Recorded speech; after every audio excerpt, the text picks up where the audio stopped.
I'm going to kill you this way, that way. Oh, by the way, I'm coming for you, and I'm going to kill you this way. That kind of felt like the dialogue. And, hey, you're bugging my town. Hi, I'm Teresa. Welcome to Cocoon Cast, where we deep dive into movies and discuss all things cinema.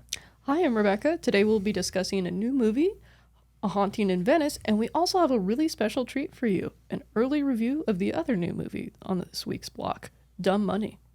And good news from the other side of the galaxy. I'll give you a hint. Lando. And don't worry, we have some strike-related news as well. Perfect. Let's get started. When a longtime friend calls Perot for advice on two fronts, debunking a psychic, and also new evidence that a past death could be a murder. However, Perot's mind begins to unravel while solving the case, and two things become clear. Someone wants the past to stay dead, and they will kill to keep it that way. Rebecca, tell me why you chose this movie.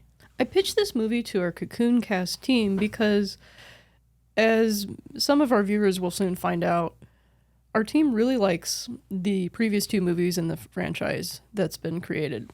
That would be the Murder on the Orient Express and the more recent Death on the Nile. Yes, and both of those are based on Agatha Christie books. Yes, that's correct. And it's really cool to see Perot as a character in film again. Yes. I think there's a lot of like mystery missing in a lot of modern movies. Plus, this looked like a very neat, spooky adaptation. It's spooky light, but just spooky enough to get started for the holiday season. Well, and it's not gory, a little bit graphic, but not too much. It really focuses on the story and the characters, and it's well cast. That's one of the things I really like about these movies. The casting department really knows how to hone in on the characters. I know some of our viewers who have been enjoying the series Yellowstone may recognize a familiar face. Oh, yes, that's true. And Tina Fey is in it, comedian, which is not necessarily who you'd typically expect to see in an Agatha Christie movie adaptation. And Michelle Yeoh has a really nice turn in this film as well. like her. We are definitely seeing more of her, and of course, my guy that I like is Jude Hill from Belfast. Different character, clearly, but just as likable. And Kenneth Branagh has done the directing, and he's back as Perot, which I like. It's definitely his vision of Perot, and we're just living in it. Well, and I know you and I had talked about it. It's interesting because the original book was set in England back in the 60s, because this is set in Italy, in Venice, in the 60s. This is actually filmed in Venice, too, so it kind of adds to the ambiance of the film, too. Okay, so tell me I'm wrong. So we have seen how many movies that have been set in Venice recently? Off the top of my head, I can think of 3. And that's Equalizer 3. Equalizer 3 was in there. And Tom Cruise's baby, Mission Impossible, Ghost Protocol. Well, recently, we're talking in the last few months, all of a sudden everyone's in Italy, and I don't think it's, Ethan Hunt's in there, and I don't think they all go to lunch and hang out together. I think that's just ironic that everyone is in there, and it just hit me funny. I was like, wait a minute, we're all in Venice. And to be honest with you, I don't know why they switched where they filmed the movie and why they changed that versus... I think Venice has this incredibly storied history of ghosts and paranormal phenomena. Well, I think England does too. There's a lot of supernatural... But it's a different style of ghost that you encounter. Having gone to the country, you're like, well, when I was there, I saw... Well, just studying the folklore and the traditions that are involved. Do you think it's a better setting for the story? I think so, too. I think it adds to kind of that confined space that the characters find themselves into. There's only so many English country houses you can lock everybody into going, I need to find out who the murderer is. Well, and they're usually bigger and expansive, and they're not necessarily exactly. The architecture is different. I would agree with that. There's also several key details about, I want to say the murderee, but the victim. The murderer versus the murderee. I think that add to the realism of choosing Venice as a story. That's really good, though, and I wouldn't have thought of that. I was excited to see the movie because, as we said, the actors and actresses, the story, I hadn't read the book for, oh my goodness, years.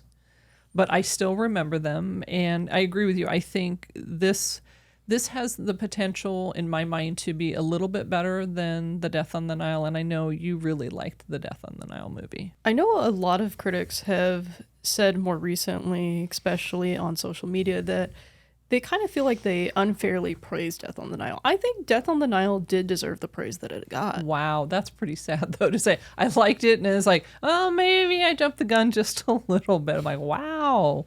That usually isn't what people do. They don't usually go back and say, I changed my mind. I'm holding to my opinion that I think, even though as much as I like the adaptation of Murder on the Orient Express in this universe, I still think Death on the Nile in some ways is the more superior film. Wow. Would you recommend people see all three together, even though, obviously, Poirot, correct, is the common character, but do you see those together going well? Or I think so. I think it really takes Poirot to kind of his inner self, and you get to see different aspects of that inner self. That's true. It's not the same line, the same. I mean, there's some familiar pieces about him. You get to know his idiosyncrasies, right? His little OCD characteristics, but it did feel different to me each time. And I think it shows Poirot is getting older. Poirot is one of the few characters that Agatha stuck with.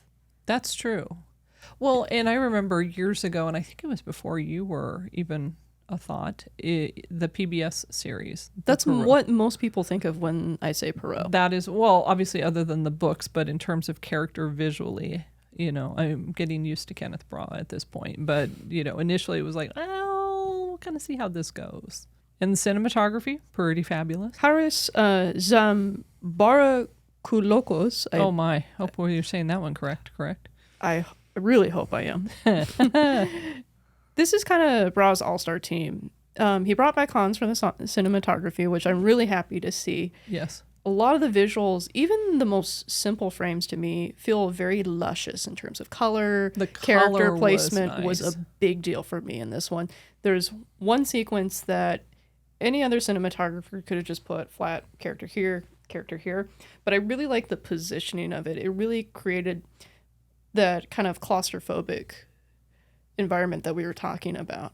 Well, and you think about it, they're in this house, and there is a murderer and potential murderees. And I agree with the claustrophobic feel. It adds to that discomfort, that closed, confined spaces. There's nowhere to hide. There's nowhere to go. Keep in mind, this is a PG-13 rated movie. You're not going to be able to play with the same bag of tricks as, say, a horror director with an R-rated movie is going to have. And I appreciated, actually, that it was PG-13 because we had reviewed The Equalizer 3. A lot more graphic, a lot more intense. There's the theme of, seeing people getting killed that seems to follow Cocoon Cast. However, I would say I appreciated the fact that it focused more on the story versus the murdering, which sounds graphic in of itself. I guess how it's murdered and how it's portrayed does make a difference in my mind. It also allowed for some surprises in the moments that the story focuses around. Well, and the thing that was funny to me is, if our Cocoon Cast is caught on at this point, I love set design. I was not overly enamored with the set design on this one. I enjoyed it. It did what it needed to do. But there's definitely some choices that they've made, I think, that add to the realism of this. And so let me hear this. I like it more than you. That's bingo. That's exactly what I was going to say. I believe that that's true, which is interesting to me. And the costuming, usually you're highlighting the costuming and I'm over there going, set design. And I didn't find myself doing that. However, the cinematography really did speak to me. I agree with everything you said. The coloring was really terrific.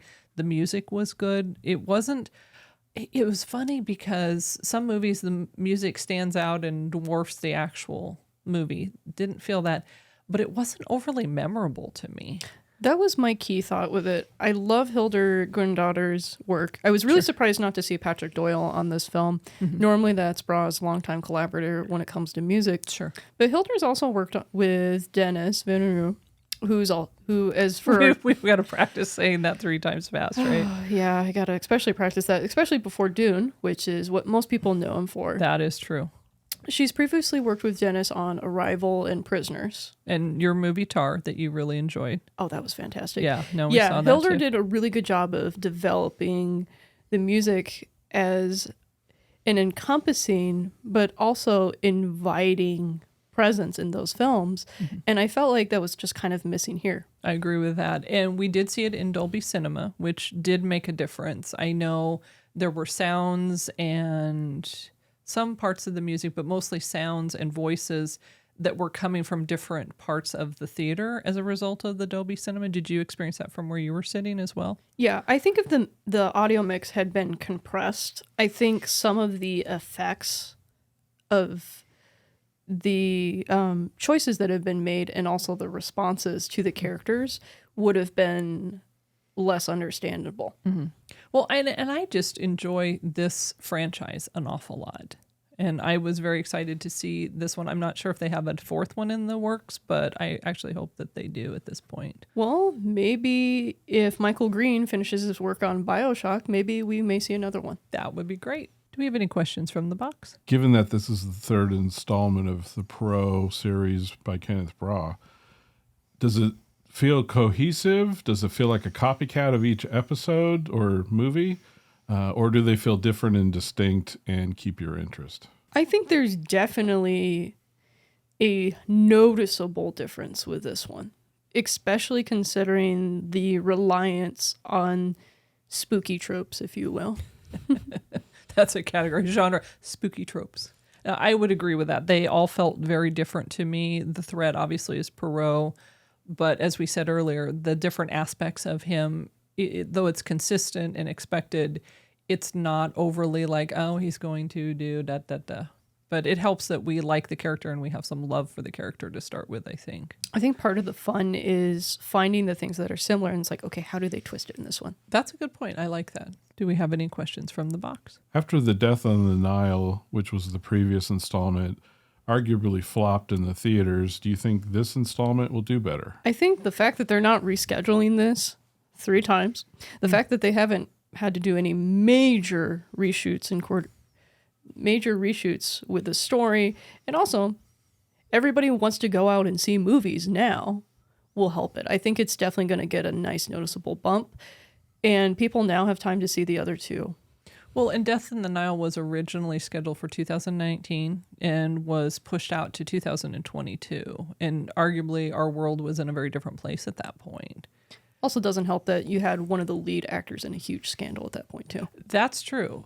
And none of that is happening at this point. Rebecca, it is that time of the show where your flying moths are going to land. Out of 5 moths, 1 to 5, 1 to 5, 1 to 5. What do you think? This is a 3 moth film for me. All right, number 1 reason for a 3 moth?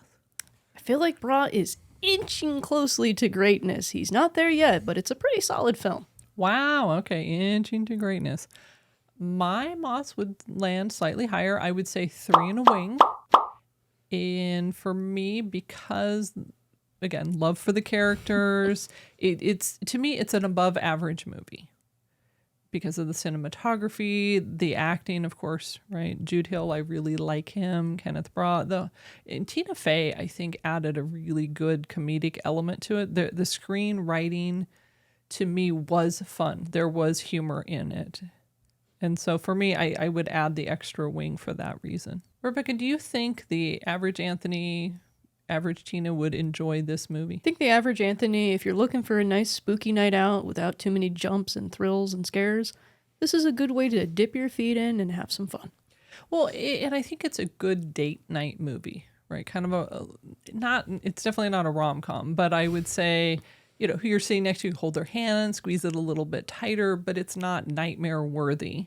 No, but I will say I was very impressed with the visuals. I had recently seen The Nun on Monday, and I think the visuals in this film are much more beautiful and somewhat shocking. I haven't seen The Nun, so I can't speak to the comparison aspect, but I would say just on its own, I would agree. I think it's a good movie. Think it's worth a watch? Totally think it's worth a watch. I think it's worth a watch. And you'd recommend it to our cinema community despite the 3 Moth rating? Yes, this is one that I will definitely be telling people in our cinema community about. Okay, great. If you enjoyed our review on A Haunting in Venice, please like, which helps more viewers find our cinema community, and subscribe so you don't miss our upcoming reviews, and please share with your friends. And now, it's time for our early access review of Dumb Money. When several investors from the Reddit forum Wall Street Bets, including Keith Gill, aka Roaring Kitty, decide to take a chance on what the financial world sees as a lost cause, they're rewarded for it. However, the hedge fund managers betting against them aren't going down without a fight, even if it means dragging in the government. Rebecca, talk to me about Dumb Money.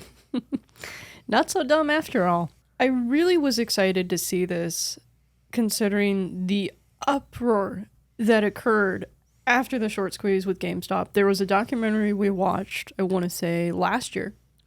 It was called GameStop Rise of the Players, and it really put the focus on several of the key players in this moment. One player who got a lot of spotlight was Keith Gill, aka Roaring Kitty. Correct. Deep bleeping value. I have to say that, otherwise YouTube will just go. Yep. But I was really interested in Keith's story, especially considering he seemed to really keep in mind a lot of the financial structure given his background. So it's kind of interesting to see him come from being an almost average Anthony to becoming this memeable figure.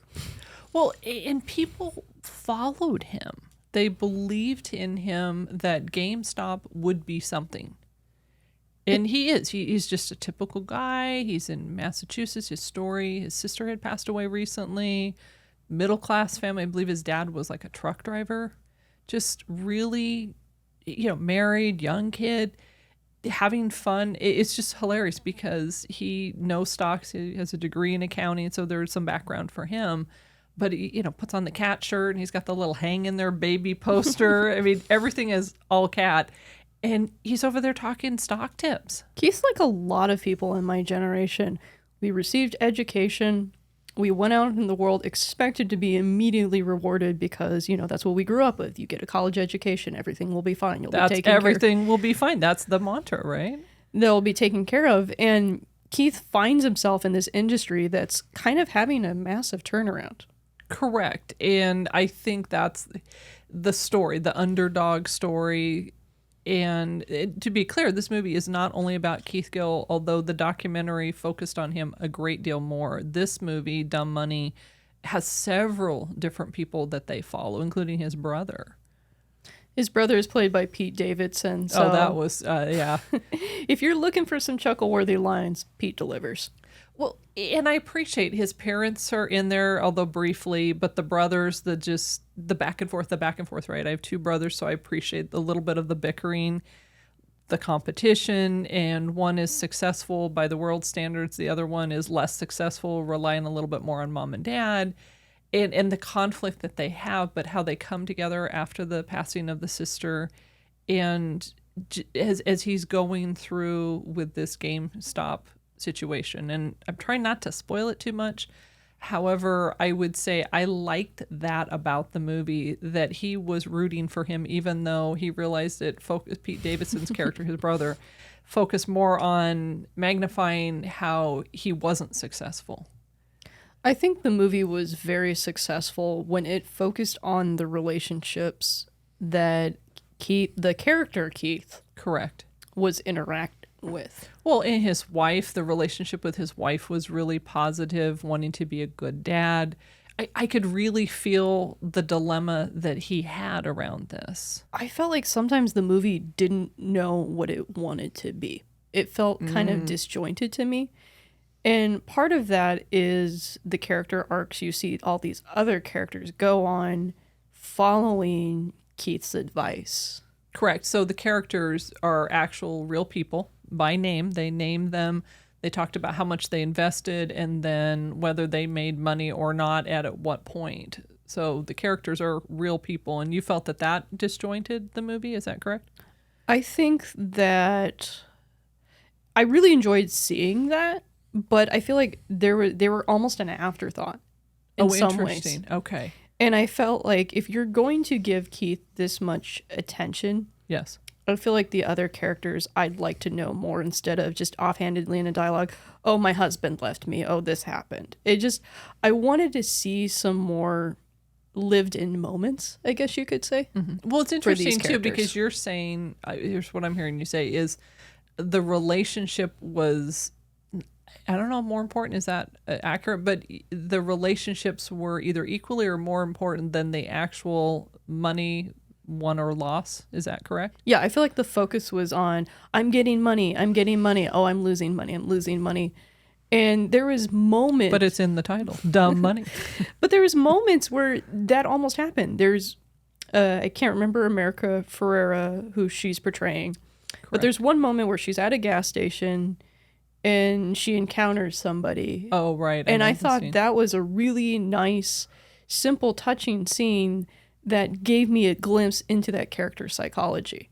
And Keith got a ton of those scenes, which makes sense. He's the main focus of the movie. Correct, yes. But I feel like if they had done that with several of the other characters, I think it could have been a deeper movie.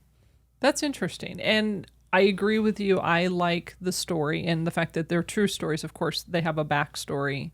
And I agree with you. I think Keith Gill, that was the focus, more so the documentary that we were referring to that came out last year. But I don't know. I kind of go back and forth because the movie wasn't overly long. I was engaged the entire movie, I will say. However, I do always like the backstories, and I'm a sucker for the true story. So I would agree with that. That could have been added, and I believe, would have been equally engaged. I feel like I would have definitely been more engaged. I feel like especially there's a burden when you talk about real people in film, and you fictionalize them. Correct. There's that added emotional allowance that you already have as an audience knowing that this is a real person. But I think a lot of directors need to spend that allowance more wisely. Just because it's a real person doesn't mean that your audience is going to stay glued. They're going to pay attention, but they're not going to stay glued per se. And you didn't feel glued? No, and I am really sad because I loved Craig's approach on I, Tonya. Craig has directed the remake of Fright Night, which I really enjoyed. It's a nice guilty pleasure movie. See, I haven't seen that, so I'll take your word for that. But you have seen Lars and the Real Girl. Oh, yeah, absolutely. We like that movie. You have seen the new Cruella. I have seen the new Cruella. And all of this in addition to I, Tonya. Which is hilarious. His range is quite something. He's fantastic. And I think that he was missing something here. Well, it's interesting. I'm laughing. Lars and the Real Girl. Not a true story, despite what some people think. But I, Tonya was a true story. And so he is able to capture real people well, I think. And to be clear, I'm not a huge Tonya Harding fan. Well, I don't know many people that are at this point. More common than you think. Wow. Okay. There's this whole underground movie. I don't not like her, but she's not my favorite. She's done some crazy things. She makes Oregon look bad, which, hey, come on now. In addition to Craig directing this, yes, I was really excited about the cast. Oh, me too. I would agree with that. The cast works well with the material they've got. The problem is the material they've got needs more meat. Oof. Okay. Do you feel different screenplay, more longer, more oomph to the moments? I think if there would have been some additional running time, I think we could have seen more depth to the people being brought, not just Keith. Well, and it's interesting. Well, when we get to hear about the big guys, right, the biggie wigs up there, their story felt pretty glossed over, except for Robin Hood. It felt like that was a little bit more in depth. And Robin Hood is a key player. It's almost a bridge between the smaller folks, yes, and the larger hedge fund dudes. Well, it's kind of the baddies, right? The baddies are the hedge fund guys, and it really the dots, I think, in my mind, were very close. You know, good guys, bad guys. Little guys going up against the big guys. And to me, that was the primary theme. And as I'm listening to you, I tend to agree. I think it would have been more impactful to hear more stories because I think it was obvious what the problem was. The stories they picked were really good. I think they represented a wide range of That's the people a great who point. That's a invested great point. in GameStop during this time. I appreciate that. That's a great point. I just want to know more about them besides I'm interested in the money. Well, okay, but they tried, and there was they try to add a little bit, but it's a problem when I'm watching a movie and there's almost like, it feels like a different movie in some ways. I'm like, oh, this would be a great movie. Hold on to this moment. And then it just cuts to a moment that is more streamlined. All right. That kind of destroys the emotional connection that I found in the previous scene. But going back to your real quick point about the diversity, I appreciated that because they had 2 college girls, and I appreciated they were saying this is their college debt, and if they invest well, if GameStop actually does what they're hoping it will do, they'll eliminate their debt. This is how their life will change. Yes. And the nurse, right, they talk about how her life would change. She would pay off her house, she'd be able to buy a house, she'd be able to pay for her kids' braces. So I think they did a good job of saying it's not just the money on the screen, it's what the money will do for their life. And as you said, a wide range of people, middle class, lower middle class, just, people just trying to, find their way financially. I think one of the big things for me was there's a lot of telling and not a lot of showing. And I think the showing would have been more impactful than the telling per se. Well, especially if the telling isn't making it for you. Yes. I would agree with that. Do we have any questions from the box? As you mentioned, we saw the documentary last year, GameStop Rise of the Players, in the theaters. Do you think people should see that versus this? Should they see one first and the other one second? Kind of put those together as far as how you think people should watch. I would do the documentary first because there's several moments, kind of like info dump moments, that are briefly mentioned in the film and then kind of shuffled under the rug. I think they'll provide better context to these moments and explain how they impacted the players involved. There's one key moment that they didn't gloss over, and I'm very glad that they didn't. But for the most part, I think it will add more oomph to the story. I was definitely more invested with the movie since I'd seen the documentary. Well, and there's actually a book that precedes both of the movies. And if you're a reader, which you're a voracious reader, I would say the book may actually provide additional context. I believe you're referring to the Antisocial Network, correct? Correct. Okay. But I agree with you. I think the documentary provided interest in this whole situation for me. Had I not seen the documentary, I don't know that I would have necessarily... I probably still would have saw the Dumb Money movie just because I enjoy stories like this. But I don't know if I would have been as excited about it. The trailers were pretty good and compelling. But like you said, knowing the story of Keith Gill, knowing the story of GameStop, that provided context for me. Well, there's several characters that are in the film. It feels like the trailer tells you everything you already need to know about this. That's true. And I'm trying hard not to spoil it. However, just Google GameStop. You'll have a wealth of information. I believe the trailer does put the dots pretty close. I think Olivia Thirlby was so underused in this film. Well, and here's the other part about not overshooting the movie and saying too much, because we did see it early release and it won't be released for about a few more weeks if all things go well. Rebecca, 5 moths are flying in my hand. They're not going to stay here long. Ooh. 1 to 5, 1 to 5. Where did they land? This one's landing at a 2 for me. Oh, okay. Number one reason why? I was just disappointed in this movie. I wanted so much more from this movie, and I get that you have a main character that you're focusing on, but the minute you bring all these side characters in, that's taking emotional space from the main character. So make it worth my time when you bring somebody in. Wow. Okay. What to say about that? I would say 2 and a wing for me. I think it's a fair average movie. In some aspects, I do believe it was above average. The acting was good. The story is compelling. However, a 3 just feels a bit much. Rebecca, do you think this movie is worth a watch? You're rating it a 2, which is slightly below average. I think this is a movie for a very specific audience. This is the audience who's seen films like Wolf of Wall Street, actual Wall Street movie. Yes, right. And wanted something that feels a little bit more focused around the underdog. They definitely take a lot of the tropes that are played in these movies. Kind of the language is definitely noticeable. Oh, okay. I'm surprised you got the fact I have this in my hand. This is our disclaimer for language. If I had 10 of these, I would say we would use all of them in the first 10 minutes. It's a lot of language and a lot of the little bombs going off. But I think that's a movie for a very specific audience. I think that audience is going to enjoy this movie. So I think that's a good point, though, right? Who is the audience? Who do you think? Do you think, your grandpa would go see this movie? Or Oh, hell no.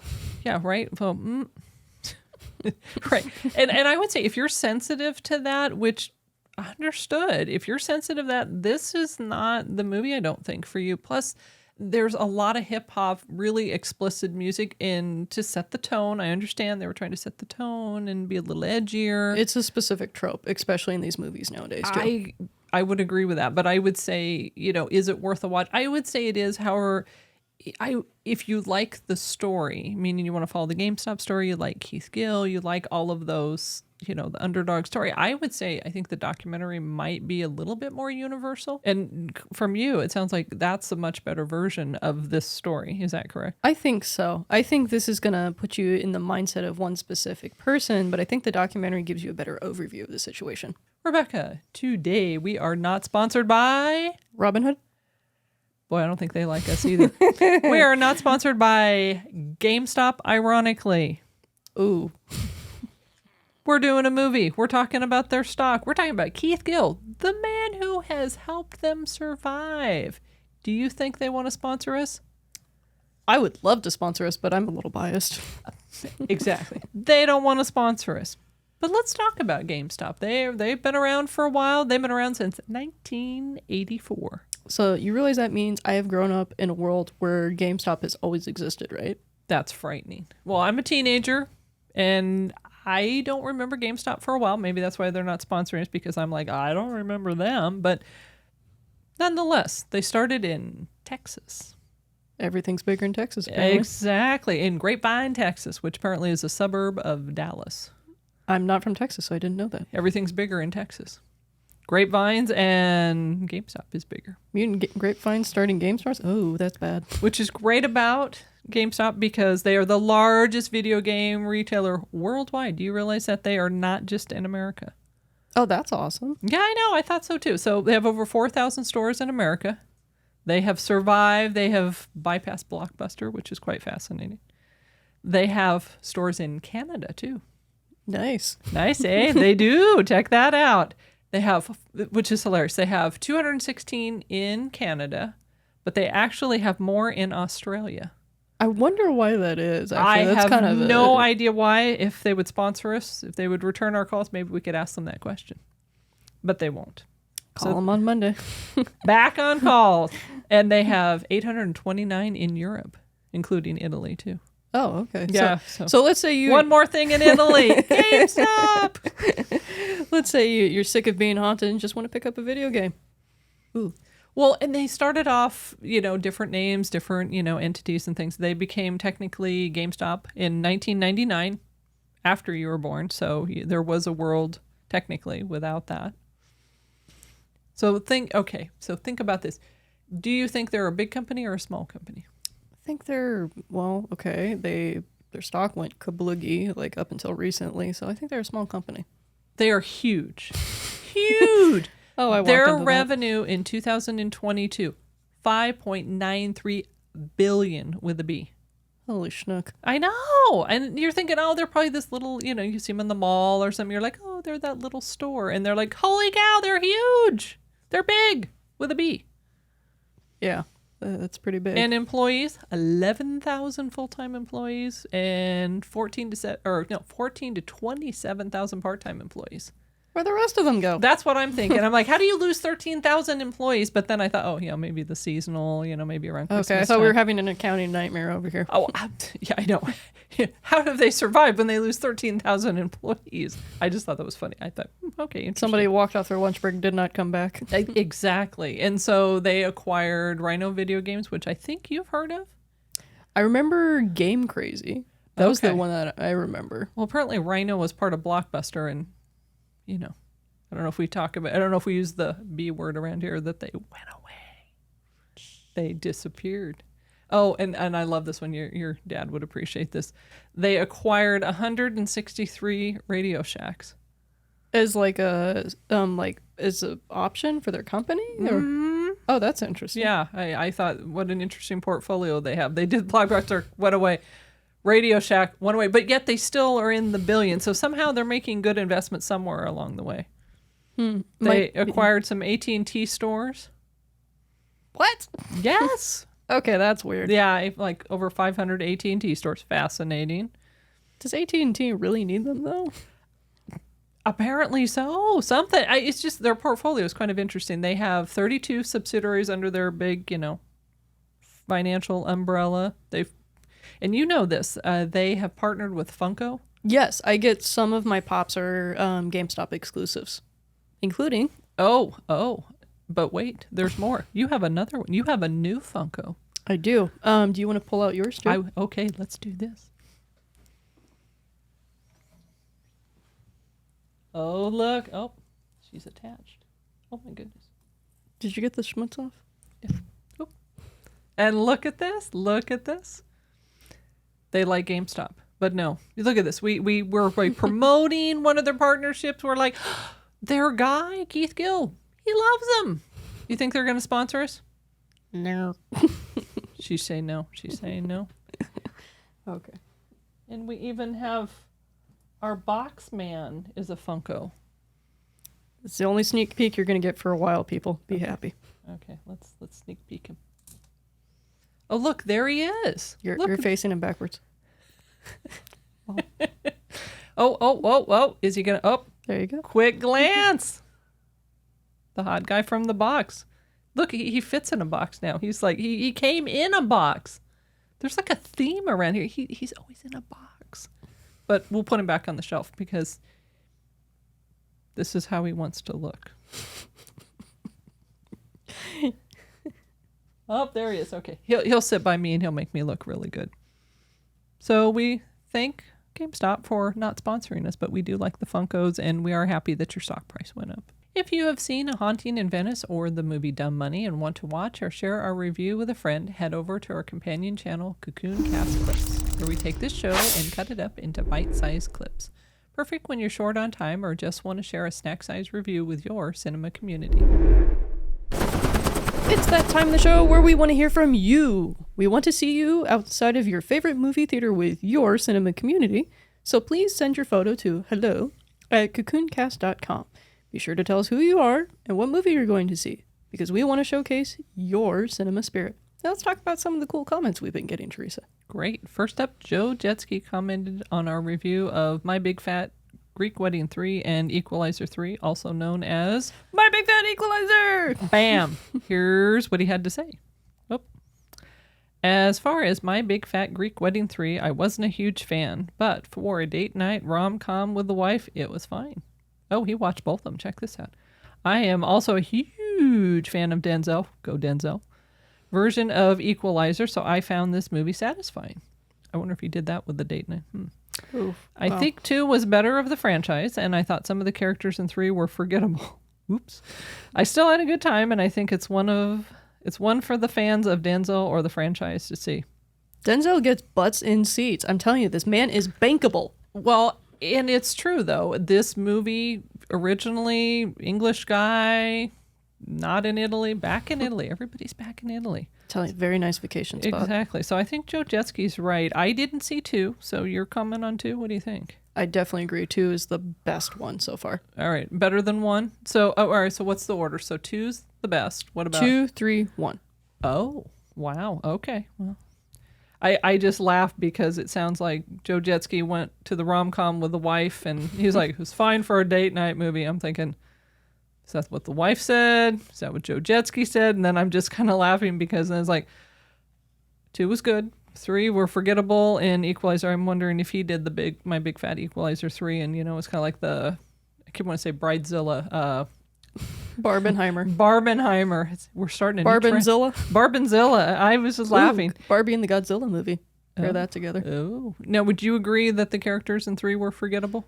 I think so. I think they did what they needed to do. The performances were cool. I know one of the main characters, he's not necessarily known in the States as much, so I was really happy to see him get a spotlight. I was laughing when you said, do you think some of the characters were forgettable? I'm like, What characters? I mean, Denzel was not the only. I'm focusing on Denzel. That was, yeah. I would be interested to see a comedic movie where Denzel is literally talking to himself the whole movie.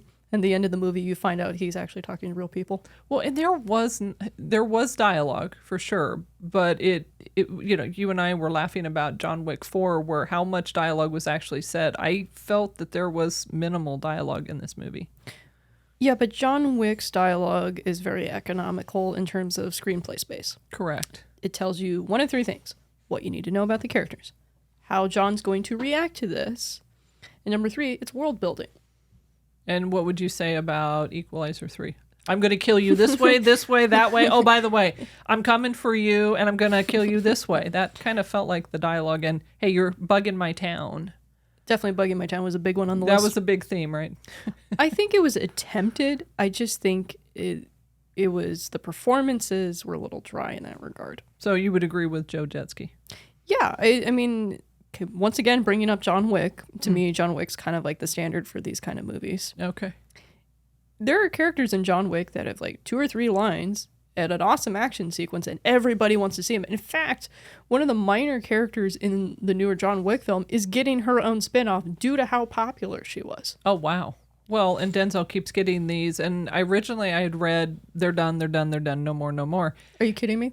Well, no, and about a week afterwards, they're like, well, 4 might be coming, and I'm like, yeah, no, it's not done. They're like, he's retired, and as we had said in our review last week, no, retiring is not, I'm golfing in Florida. Retiring is code for, let me, polish myself up a little bit, get myself back in the gym, and we're making another one, baby. See, okay, that frustrates me. It's like, at least give them space. What is space? Well, there was a ton of space between 1 and 2 and 3. No, you know what I mean. It's just, you're going to set this up as the last one. This is like a Marvel. This is like superhero fatigue. Denzel Washington fatigue. I'm not tired of Denzel. I am tired of this specific character. Oh, so if he came back as a different character. So maybe if they kill him, he comes back as John Wick. You're just setting me up for all kinds of unfortunate jokes with that statement. He comes back. What do you want to come back? I want to come back as John Wick. I don't know. Maybe in the next Equalizer, he could be the mentor and Dakota Fanning could be that. I mean, I would be more receptive to that. Okay, it's not Karate Kid. It's Equalizer. Come on. New one coming out of those two, by the way. I don't know. I feel like you need to give him space to breathe. He saved his town. Let the man rest, please. He said he's going to retire. He keeps saving people. I get that it's his thing. It's exhausting. It's his justice button. Give the man time to just breathe. Let the audience sit with the character and the decisions he's created. And now for some Hollywood news. Rebecca. We have another strike update, so please don't send the Equalizer after me. He's supposed to be retired, remember? The WGA, Writers Guild of America, and the Alliance of Motion Picture and Television Producers have decided to actually sit down and talk. Wow. They're sitting down. Have they done anything since they've been called to the table? The talks are supposed to start next week, so it's going to be very interesting because Peter White and Dominic Pattern of Deadline brought us this story late last night. Wow. The latest. The latest and somewhat greatest. This is super important, and this is going to be entirely pressure focused because David Robb, also of Deadline, posted another article about a bill that would make striking workers in California, specifically California, eligible to receive $450 a week in unemployment insurance benefits if they're on strike. That doesn't sound like much. If you're not making money, that's a lot. No, and that's fair. I don't want to minimize that. However, I would say based on how much the studios have lost and the continuing strikers are losing, it just seems like instead of floating that, it sounds like let's just come to an agreement at the table for these people. I've noticed something funny about people is the more you nickel and dime them, the more they psychologically feel that. So if Gavin Newsom passes this and does not veto it, That's going to put a lot of pressure on these companies, and especially their shareholders too, because they're like, "What are you doing? You're literally bleeding money." Well, because and to be you're so clear, stubborn. I think maybe most people in our cinema community may know, but Gavin Newsom is the governor of California. Thank you for clarifying. Yeah, that. correct. Just in case if you're outside of California and you haven't heard him. California is not the center of the universe. It's the center of it's the strike epicenter. However, it's not the center of the universe, though it may feel that way sometimes. It really does, especially when I read trade newspapers. Exactly. So you're optimistic, or I'm optimistic this is definitely going to hold their feet to the fire. Another reason why I think this is going to bring that extra heat, yes, pun intended, oh, since we're talking about action movies. nice, catchy. If the studios are going to keep dragging their feet, there's not much alternative content that's going to be coming out. You have films like Taylor Swift's Eras Tour, who produced their own concert film. That has $65 million in pre-sale alone. Holy cow, in pre-sale. Boy, she's something, isn't she? She's a money-making machine, and She I don't is. say that lightly. No, she is. She's bankable. This only covers their butts so far. Oh, they're... yeah, I think that's a nice way to say that. Since we can't cuss, it is a nice way to say that. Yeah, no, and we don't need to, right? Because again, the bomb stays here, and the bomb stays here. Do we have any questions from the box? Do you think it's fair if the WGA settles with the motion picture theater folks, or do you think they should hold out and bring SAG-AFTRA to the table also? I think it's important that they include SAG-AFTRA into the process on this, especially considering that SAG-AFTRA is facing not only unique challenges to their industry, but there's some overlap, especially with the use of AI. Well, and I think they've really come to a unified front. They don't feel too franchised to me, or excuse me, disenfranchised. They feel very cohesive, and it feels as if they're operating together. And I believe that's part of the power that they have, or the leverage that they have. And we should give Fran Drescher some credit for that. Yeah.